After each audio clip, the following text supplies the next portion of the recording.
Hi, my name is Lori Emerson, and the author that I've chosen is Beverly Cleary. I chose Beverly Cleary because when I was young, I loved reading her books. I like her style of writing.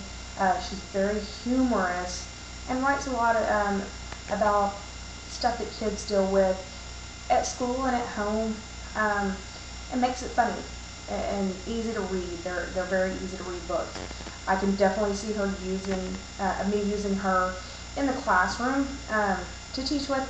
I think her books definitely appeal to both boys and girls because she has several different series that she writes, and it would be easy for boys or girls to pick up her books and get really interested and enjoy reading.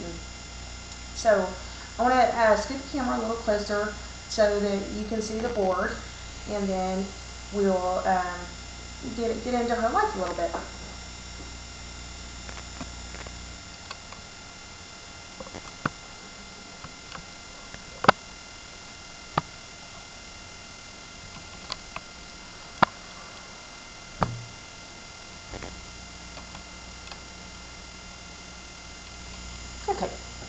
Okay. So Beverly Cleary was born April 12th, 1916. She is still alive. She's 95 years old. She was born in McMinnville, Oregon, and she lived in a small town called Yamhill.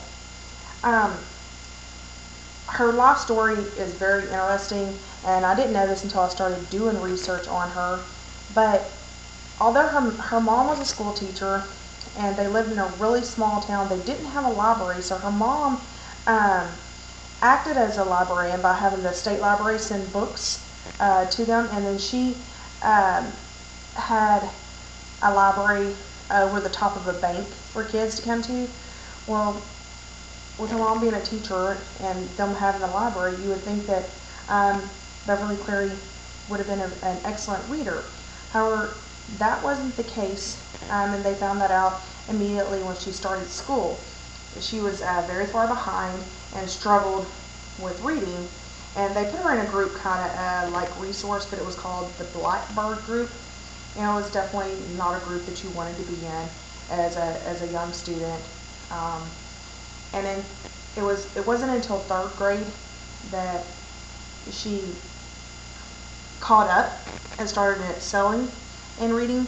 And what happened was she actually found some books that interested her, and it was about a set of twins that actually had some true life in it.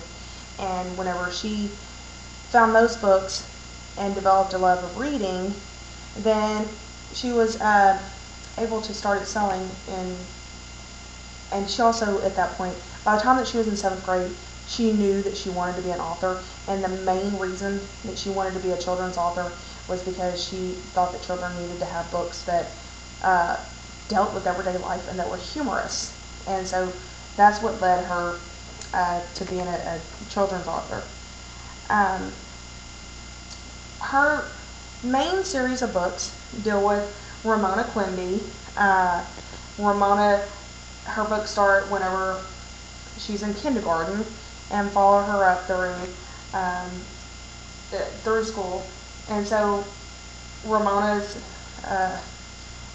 very active, very mischievous, and Beverly Cleary has won the Newbery Honor book for one of her titles, Ramona and Her Father. That was in 1978, and then she won another Newbery Honor in 1982 when she wrote Ramona Quimby, Age 8.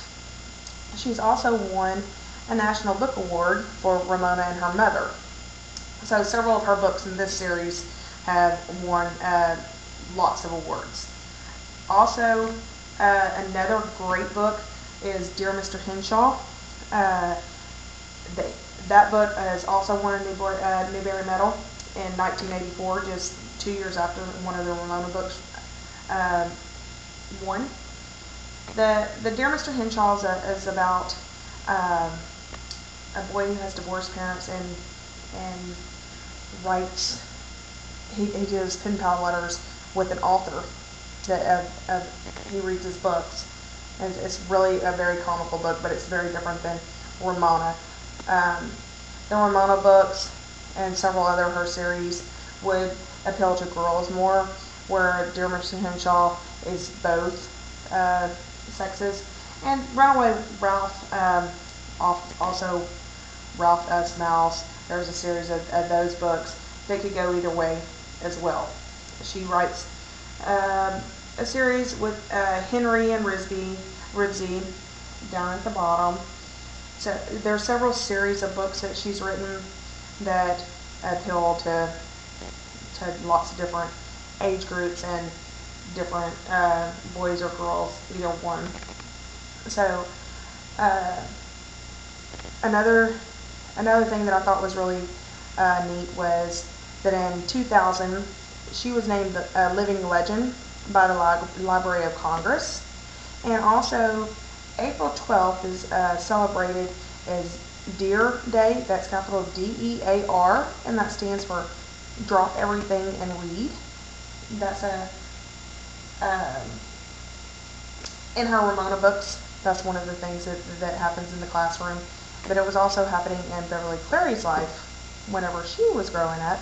That was one of the things that they did. Her books are sold in over 20 different countries, and they are published in 14 different languages. She's a very, very successful author, and I really